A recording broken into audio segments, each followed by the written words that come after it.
कालू की माँ बसंती को रात में देर तक गांव में टहलने की आदत थी। माँ बहुत देर हो गई है, अब तो तुम अंदर आ जाओ। चुप कर कालू के बच्चे, मैं तो आज दूर तक टहल कर आऊंगी। और बसंती इस बार गांव के आखिरी छोर तक टहलने निकल जाती है।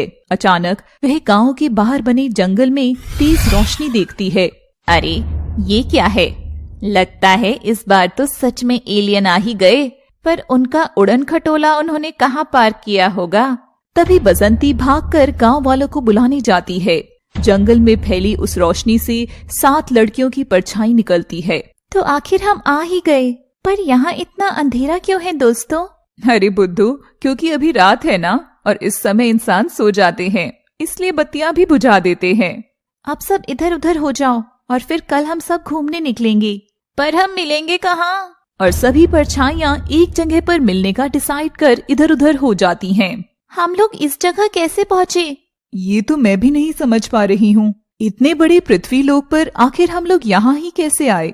मगर सब इससे इत्तेफाक समझकर इधर उधर गांव में घुस जाती हैं। तभी उस जंगल की गुफा में हंसी गूंजने लगती है। तो मेरा इंतजार अब खत्म होने वाला है। हा हा हा हा हा हा। बसंती तभी गांव की मुखिया को पकड़ कर लाती है। ई देखो मुखिया जी, अंतरिक्ष से उड़न खटोला आया है। मुखिया देखता है तो वहाँ कुछ भी नहीं था। चल पागल बसंती, तेरी भी रात में मजाक करने की आदत गई नहीं। और मुखिया बसंती को पागल समझकर वहाँ से चला जाता है। बसंती भी नहीं समझ पाती कि आखिर वो सब हुआ क्या। अगले दिन गांव में एक जगह भीड़ लगी हुई थी। सब लोग एक दूसरे को देखकर वहाँ खड़े हो गए थे। अरे आखिर आज यहाँ इतनी भीड़ क्यों है भाई? अरे सभी सामने देखो, साक्षात परी नजर आएंगी तुम्हें। और सब लोग देखते हैं कि 2 बेहद ही सुंदर लड़कियां गाय भैंसों के साथ मस्ती करते हुए उनका दूध निकाल रही हैं और उनके ऊपर सवारी कर रही हैं। ये देख गांव वाले हंसते नहीं हैं। नेहा देख तो कितना मजा आ रहा है, ये जगह तो बहुत ही मजेदार है। हाँ सौम्या, चल चल हम बाकी दोस्तों को भी यहाँ लेकर आते हैं। और सौम्या और नेहा यहाँ से चली जाती हैं, पर सारे गांव वाले उन दोनों के रूप को घूरते हैं। ये दोनों परियां तो ऐसे कर रही हैं जैसे पहले कभी गाय भैंस देखी ही नहीं थी। गांव का नौजवान विवेक अपने दोस्तों के साथ नदी के पास से गुजर रहा था कि तभी उसके ऊपर पानी के छींटे लगते हैं और वो सामने देखता है तो नदी में 3 बहुत ही सुंदर लड़कियां खड़ी होकर पानी से खेल रही थी। विवेक उनका रूप देखकर मोहित हो जाता है। वहीं गांव की दूसरी ओर गांव का मजबूत पहलवान जगत गुजर रहा था और दूसरी ओर 2 लड़कियां आंख पर पट्टी बांध एक दूसरे को पकड़ रही थी कि तभी जगत वहां से जैसे ही गुजरता है और तभी स्वाति जगत को पकड़ लेती है। जगत औरतों से बहुत चिढ़ता था। यह देख जगत उस लड़की को डांट देता है और वो दोनों दोस्त बहुत ज्यादा डरती हैं। इंसान बिल्कुल भी अच्छे नहीं है। देख करुणा, मुझे बेवजह कितना डांटा। पता नहीं कैसी कैसी लड़कियां आ जाती हैं। इतनी बड़ी घोड़ी है मगर इन्हें छुपम छुपाई खेलना है। सौम्या और नेहा अपनी बाकी दोस्तों को ढूंढते हुए नदी के किनारे आती हैं। विवेक भी छिपकर उन्हें देख रहा था। वर्षा, छवि और आस्था, अब और कितना खेलती रहोगी? चलो बाहर आ जाओ। और करुणा और स्वाति कहाँ है? और सब छिपकर करुणा और स्वाति को ढूंढती हैं और 7 लड़कियां जंगल में एक जगह मिलते हैं। स्वाति को रोता देख सब दोस्त समझ जाती हैं और एक दूसरे का हाथ पकड़कर जोर से हंसती हैं।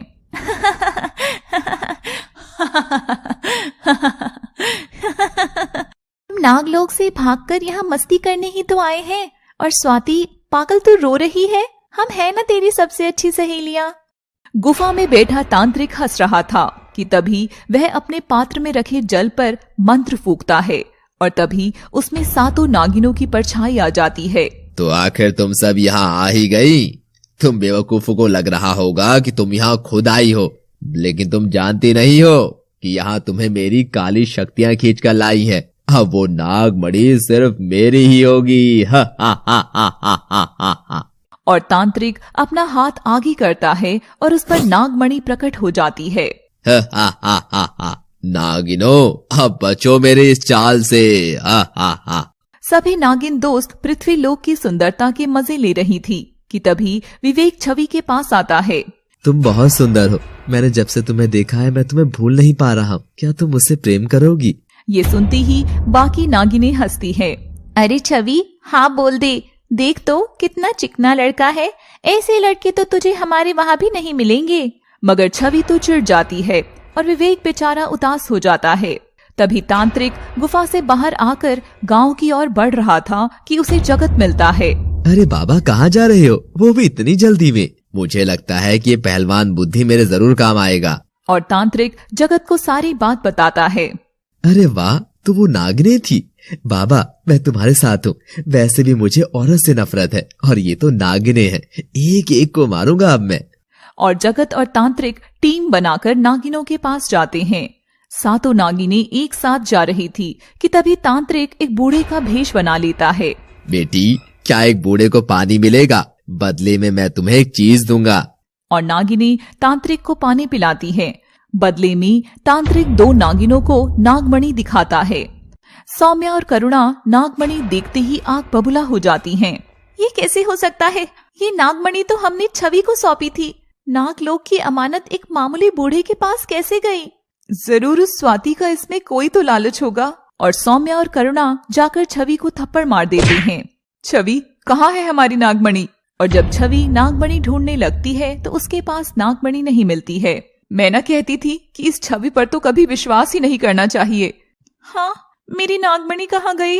और सब नागिनें छवि से झगड़ने लगती हैं और सब उसे अकेला छोड़कर चली जाती हैं। छवि बेचारी अकेले ही जंगल में भटकने लगी और बाकी 6 नागिनें मुंह फुलाए आगे चली गईं।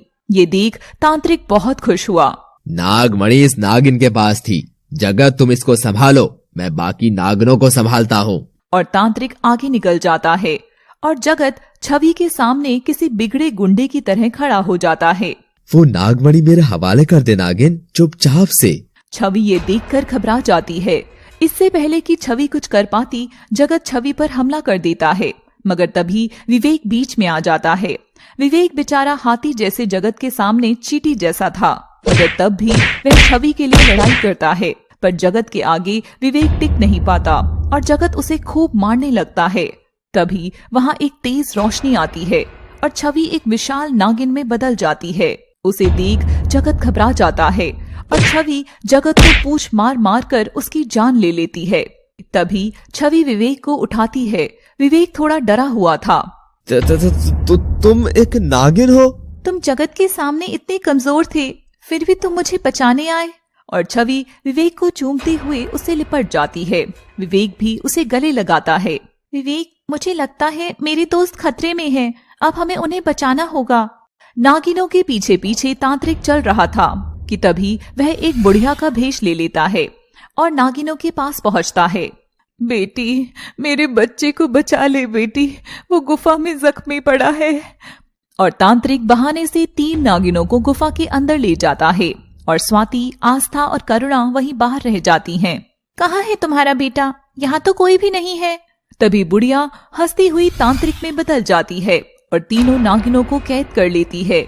बाहर खड़ी नागिनें अपने दोस्तों का इंतजार कर जब अंदर जाने लगती हैं, तो तभी गुफा का दरवाजा तुरंत ही बंद हो जाता है और ये देख नागिनें घबरा जाती हैं। तभी गुफा के अंदर से आवाज आती है, अगर अपने दोस्त की जान प्यारी है तो वो नागमणि मेरे हवाले कर दो। ये सुनते ही तीनों नागिनें चौंकती हैं। ये तांत्रिक नागमणि मांग रहा है, तो इसका मतलब है कि हमने छवि को गलत समझा। ये हमने क्या कर दिया? अब हमारे दोस्तों को कैसे बचाएं? तुम ही भेष बदलकर हमारे पीछे पड़े हो ना दुष्ट तांत्रिक। नेहा तांत्रिक की मुट्ठी में नागमणि देखती है। आखिर तुम्हारे पास नागमणि पहले से ही है, तो फिर तुम हमारे पीछे क्यों पड़े हो? और तांत्रिक ये सुनता हुआ हंसता है और नागमणि को पत्थर से तोड़ देता है। इसका मतलब ये कोई असली नागमणि नहीं है, बस एक चमकीला पत्थर ही है। और नागिनों को तांत्रिक की पूरी चाल समझ में आ जाती है। दोस्तों, इस तांत्रिक ने हम 7 नागिनों में फूट डालकर नागमणि लेने की ठानी थी, पर हम इसे बिल्कुल भी कामयाब नहीं होने देंगे। तभी बाकी दोस्तों को ढूंढते हुए विवेक के साथ छवि भी वहां आ जाती है और सारी कहानी जानती है। मुझे माफ कर दे मेरी दोस्त, हमने तेरा विश्वास नहीं किया। अभी इन सब बातों का समय नहीं है करुणा, हमारे दोस्त खतरे में है। मगर इस गुफा में हम घुसेंगे कैसे? तभी छवि आंख बंद करती है और उसकी हथेली पर नागमणि आ जाती है। पृथ्वी लोक पर आते समय मुझे इस तांत्रिक जैसे पापी लोगों के बारे में पता था। इसलिए मैंने नागमणि को सुरक्षित रखा हुआ था। तभी छवि नागमणि से गुफा को खोलती है। अंदर तांत्रिक खड़ा खड़ा हंस रहा था कि तभी वह नागमणि की चमक देखता है और छवि से नागमणि लेने की कोशिश करता है। मेरी नागमणि, ये मुझे दे दे नागिन। छवि बाकी नागिनों को भी छुड़ा लेती है और सातों नागिन विशाल नागिन रूप में आकर तांत्रिक पर खूब वार कर उसे कुचल कुचल कर मार देती हैं। तांत्रिक के मरते ही सब नागिनें एक दूसरे के गले मिलती हैं।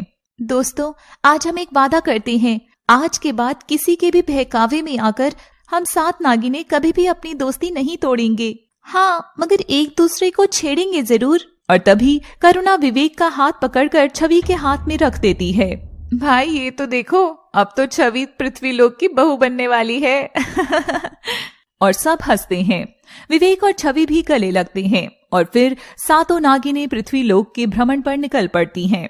जैसे ही वो जाती हैं, तभी जंगल में फिर से तेज रोशनी पैदा होती है, मगर इस बार बसंती ने वो रोशनी मुखिया और बाकी गांव वालों को भी दिखाई। मैं ना कहती थी, दूसरी दुनिया के लोग उड़न खटोला लेकर आए हैं। हाँ बसंती, तूने सही कहा। आज से तू सब गांव की खबर मुझे देगी। और यूं रातों रात बसंती पागल औरत से खबरी औरत बन गई और सभी नागिन दोस्त भी खुशी खुशी पृथ्वीलोक पर घूमने फिरने लगी।